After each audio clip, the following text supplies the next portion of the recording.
పొంగనూరు మీరందరూ చూశారు. పొంగనూరులో మా ఎంపీ మిథున్ రెడ్డి గారు పొంగనూరు వెళ్ళాడు.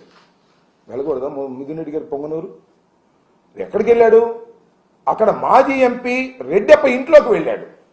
ఇంటికి వెళ్ళి మా కార్యకర్తలను పిలిచి పరామర్శిస్తుంటే తెలుగుదేశం కార్యకర్తలందరూ వచ్చి దాడి చేశారే, ఇంటి మీద రాళ్లు వేశారే, అక్కడ వాహనాలను దహనం చేశారే,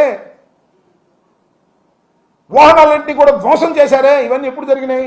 పోలీసుల సమక్షంలో జరిగాయి. లా అండ్ ఆర్డర్ ఉండట్టు ఈ రాష్ట్రంలో లేనట్టే చెప్పమని అడుగుతా ఉన్నా, ప్రభుత్వాన్ని అడుగుతా ఉన్నా, ముఖ్యమంత్రి గారిని అడుగుతా ఉన్నా. లా అండ్ ఆర్డర్ ఉందా?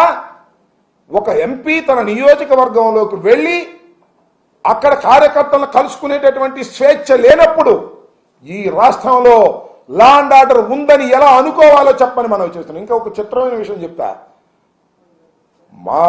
మాకు సంబంధించినటువంటి కార్లు దహనం చేశారు, మాకు సంబంధించిన కార్లు ధ్వంసం చేశారు, రెడ్డప్ప ఇంటి మీద రాళ్లు వేశారు, మాకు ఉన్నటువంటి కార్యకర్తలు అక్కడ కొట్టారు.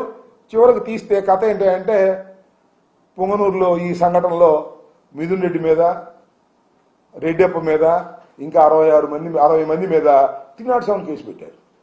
తిరిగి మా మీద ఏమిటి అన్యాయం? లా అండ్ ఆర్డర్ ఉండట పోయినట్ట? ఒకసారి ఆలోచన చెప్పని మనం చేస్తున్నాం.